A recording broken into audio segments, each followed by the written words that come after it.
Salamat din pag-anin ninyo. Na-comfort with me. Kano na siya mag-ipaabot man. Ikan po rin sa Negros Kadaan.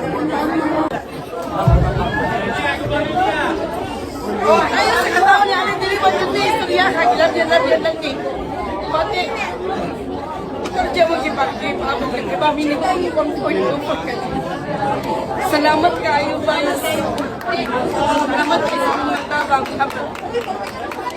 Kamay na niya ako ang opisina, ma'am, pero kung kayo matabang na ako, ibalaan lang niya.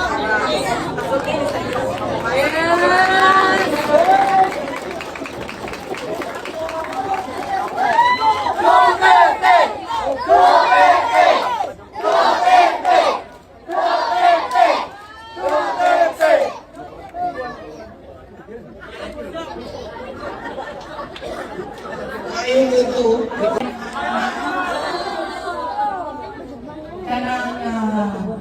Ibaw ko, ang nasod, kanang naasa sa mga sa dagat.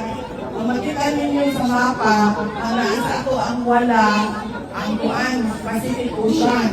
Kaman ang naasa ko ang tuo, ang West Philippine Sea o ang South China Sea. Kanang bagyo, muami din na sa ato ang nasod. Kanang siya sa mga sa dagat.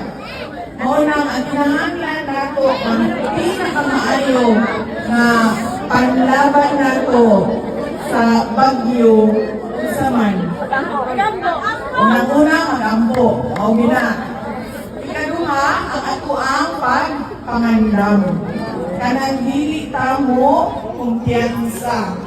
Na makaingon, nga maingon ta, nalaghan naman binabay ng bagyo, okay na.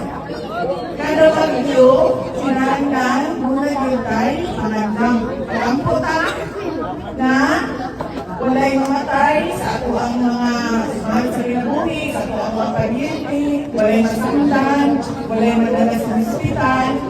Message mo na lang po sa mga nasalata ng bagyo. Yes, so unang-una, nagpapasalamat ako sa lahat ng kasamahan ko sa Office of the Vice President Satellite Office dito sa Cebu dahil sa kanilang pagtulong sa aming opisina na maibigay yung mga food and non-food items para sa mga naapektuhan ng bagyo. At ang mensahe ko sa mga naapektuhan ng bagyo, kailangan natin magdasal lagi sa Diyos at magtiwala sa plano ng Diyos para sa ating mga komunidad at para sa ating personal na buhay. Huwag tayo mawalan ng pagtitiwala o yung faith natin sa Panginoon. At syempre, dahil ang ating bansa ay isang disaster-prone nation at climate change, vulnerable tayo at nasa ring of fire tayo. Tapos meron pang mga fault line, malalaking fault line dito sa ating bansa ay meron talagang mga darating na natural and man-made disaster. Kaya kailangan naiintindihan ng ating mga kababayan kung ano yung mga kailangan nilang gawin na paghanda.